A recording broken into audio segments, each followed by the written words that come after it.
I really need help.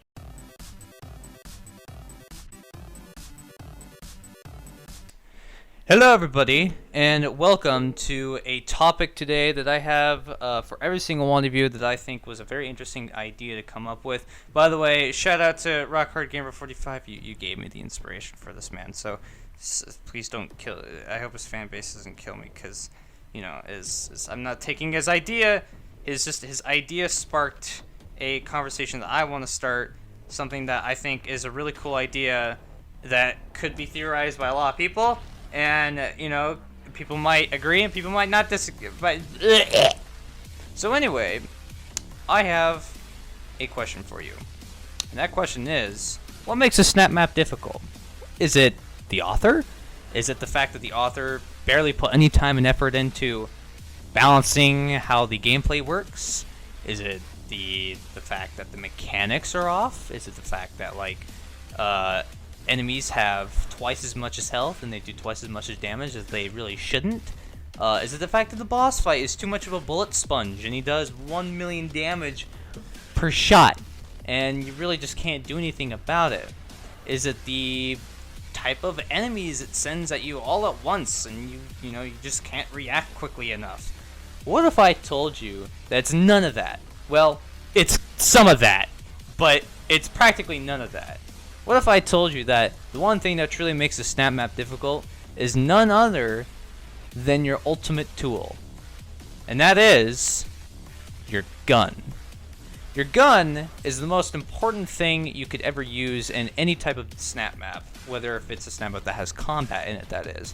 But your weapon is the tool to kill the onslaught that is coming after you to stop you from completing the map, or, you know, trying to destroy your score.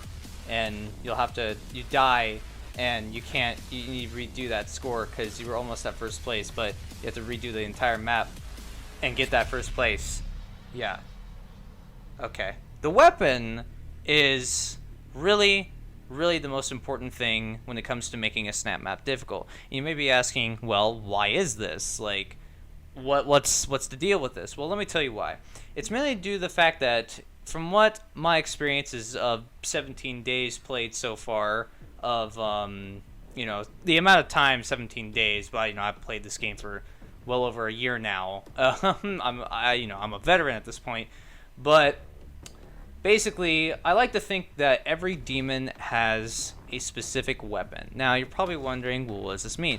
Basically, here's an example. Take the plasma rifle, for example. This weapon is actually one of the best tools in the entire game. You're probably asking, okay, yeah, but why is that? Like, is it just because of its rate of fire? Is it because it's a light weapon? No, it's actually because, look at the shield guys. Shooting plasma at plasma is going to make that plasma overload, blowing that shield guy up, therefore making the shield guy vulnerable to kill the shield guy. See what I mean? See what I mean? Every weapon has a specific demon towards them. Rocket launchers are for big hordes of enemies at once. Shooting one rocket at a bunch of squishy enemies is gonna blow them up instantly. The bigger enemies, aka like the Hell Knights, Barons, Mancubuses, etc., are really vulnerable to a one shot with a blast of a super shotgun. Yeah, it might not kill them in one shot, but usually two well-aimed placed shots could kill a Mancubus, Hell Knight, Revenant, Cacodemon, and literally just two shots. Two shots can really do it all with a super shotgun, making the super shotgun one of the best weapons, if not the best conventional weapon that you can use against any enemy out there. But using them on, like, squishies like imps and zombies isn't really the best idea. I mean, you can do it if the map is giving you a lot of ammo, but I mean, that's overkill, dude. That's really overkill. Another thing that makes a map not difficult, but a little too easy, and I'm pretty sure a lot of you have experienced this so far, is the BFG. Now, the BFG, the big fucking gun, is a monster. Like, this thing is just a crazy monster that will wipe out an entire board of or just an entire module. Like, an entire module filled with enemies, one shot could wipe them all out. But like I said earlier, if the map author is very careless and he just puts on like a default item spawning thing. That default item spawn setting is not going to spawn ammo, like specific ammo types. In fact, it'll only really spawn ammo crates and ammo boxes. Now, ammo crates and boxes are actually universal, so they basically act like any ammo type. And if you have these all over your map and you give the player a BFG, your map is kind of at a state where it's like it's too easy, because the BFG is literally just going to wipe everything out, and you probably didn't expect that, which on the map creator is nothing too bad, because I'm pretty sure a lot of people have done it. I've seen it happen quite a bit so far. But that's one thing that makes a snap map very, very, very easy. Now, what makes a snap map very, very, very difficult is the different types of weapons that they decide to give you over the course of playing these snap maps. Now, one big example I had was playing a campaign I played a few days ago, titled with chapters and all that. I think there's no really specific name for this campaign. It just says like chapter, and then there's a subtitle next to it. So that's basically all it. But this campaign was very well done. But there was one problem. I was dying a lot, and I usually don't die so much in snap maps. Usually just because of the fact that, well, it gives me good weapons, it gives me an overall sense of good balance and all that. But this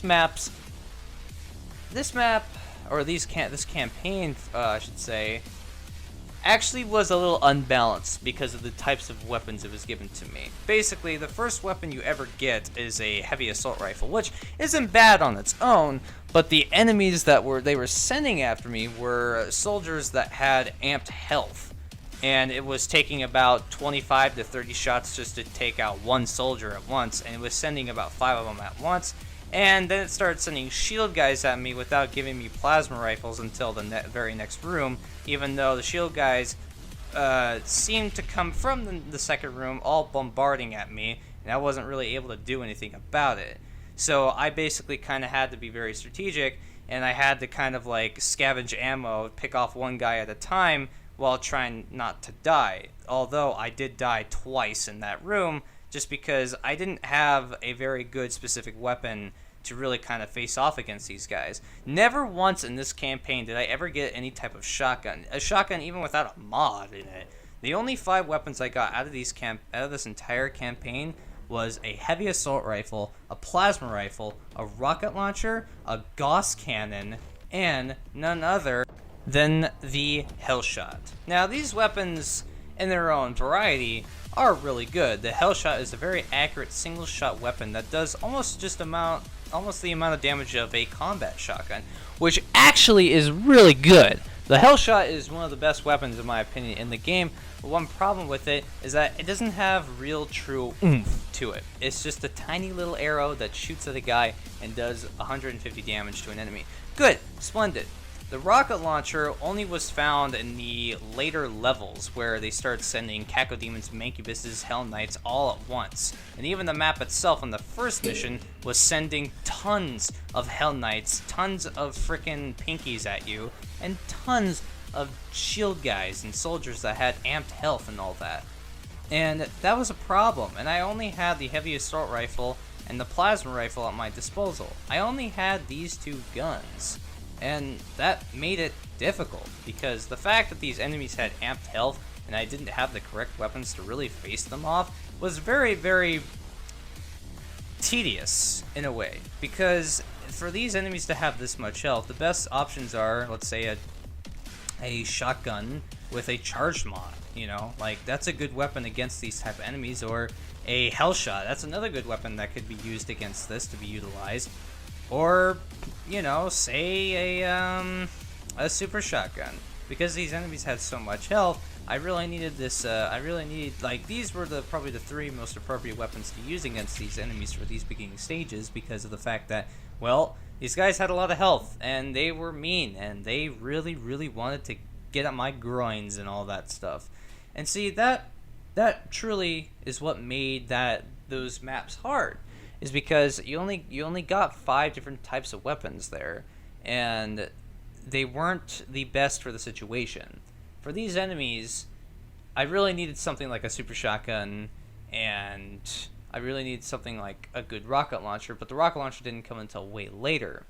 And that's what makes it difficult. That's what truly makes snap maps really, really hard in a lot of good fashions. And sometimes this can be done very well, Giving a map like Devil City Ransom, only the shotgun and the super shotgun is actually a really good combo, but sometimes the shotgun combo doesn't work correctly at some points. Now you might be wondering, well, no, it does. Don't get me wrong, it does. But when you have a lot of big baddies coming at you at once, the shotgun combo really is only good for picking off one type of big enemy at once, and when you have all these dudes after you, it's kind of tough. So one thing that can be used with this is the shotgun rocket launcher combo, which using a rocket launcher with a detonation mod and a super shotgun at once can wipe out a bunch of squishies and can deal softening damage to an enemy while shooting one with a super shotgun and doing more softening damage.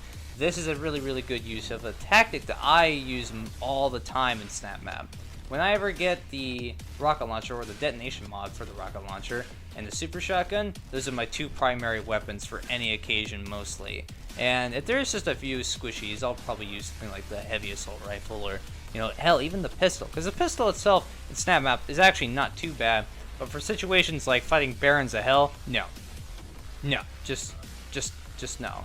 Weapons are very important. And the types of weapons you give to your players and your maps really is what's going to allow them to get through the map completely. Because there's a bunch of close range weapons and there's a bunch of long range weapons. Yes, I didn't say all of them here, but there's just so many different varieties of gameplay that you can do with these types of weapons, and these weapons truly what get you through these maps. And the weapon that the creator gives to you is the weapon that will basically say, will you live through this or will you die because you don't have the good strategy on you. Because although Doom is a game where, or Snapmap at least, is where you just fight a bunch of enemies and all that kind of stuff, there is some strategic value to it. And just throwing hundreds of enemies at once at you without even giving the players some good weapons is really what's gonna cost them that life in the end. The fact that you're sending tons of mancubuses at a dude and Hell Knights, and the guy only has a heavy assault rifle with micro missiles and a combat shotgun with an explosive mod, he's not really gonna have a good time getting through that. And that's what really makes everything matter, is the fact your arsenal. If you don't have the right arsenal, you're not going to have the best times of everything. You're going to have a really, really hard time. It's really not going to work out all that well. And who knows, maybe sometimes it can work out, because there is that situation where sometimes your arsenal can help you out, even if it's not the correct arsenal that you have in your hand. But when it comes down to the full verdict, it is the weapon. Your weapons are what allow you to survive. And the weapons say what type of situation you're going to be in. And you got to read your enemies carefully with these weapons and all that. Like I said, plasma rifle versus the shield guys. The best weapon against the shield guys, that and maybe rocket launchers too, but the most commonly used weapon against shield guys and any other squishies is the plasma rifle. And it's a good pick. It is a really, really good pick for all those pesky dudes with the shields and all that, because they're really going to give you a hard time with everything and all that. And the fact that super shotguns are really good for the more bigger dudes, so you can pick them off and make sure they don't just keep following you around and giving you a hard time. These are very important lessons that you really need to learn when you're playing Snapmap, especially for new players, because new players are going to be going into this kind of going like, well, shit, I thought this was good. I thought this weapon was the correct way to do this. And I remember when I first played Doom, it took me a while to figure out that the plasma rifle was the best choice against shield guys. And it's all a matter of picking your arsenal and what weapons you have at your disposal that you can use to defeat these enemies, and that is what's going to save your life in the end when you're playing really difficult maps. That, or maps that are just too easy, like giving you the frickin' BFG without really, balancing out. Because if I gotta be really honest, I hate it when maps just give you the BFG without making it very conservative. Because if the map is going to give me a BFG and I'm going to be spamming it like crazy and getting a lot of ammo for it, I'm not really going to enjoy the map because of the fact that, like I said before, I don't like it when a map is too easy, and I don't like it when a map is way too difficult, honestly. And that is basically my 2 cents. What do you guys think about my little theory here and all that, you know? What do you think makes Snapmap difficult? Do you agree with what I say? Do you disagree with what I say? Leave your comments down below. I would love to see what you guys think about this whole like little theory I got going on here. And if you did enjoy, make sure to hit that like button. Make sure to subscribe and share with your friends and all that kind of crazy good stuff. I make a bunch of content for you guys to check out, and hopefully you guys will like what I make. So anyway, thank you all, and again, thank you Rock Hard Gamer for the idea for here. Hopefully, you know, some of you can spread this around, share with your friends and all that, and see what other people think, you know? Anyway, thank you all so much for watching, and I will see you all in the next video. Goodbye.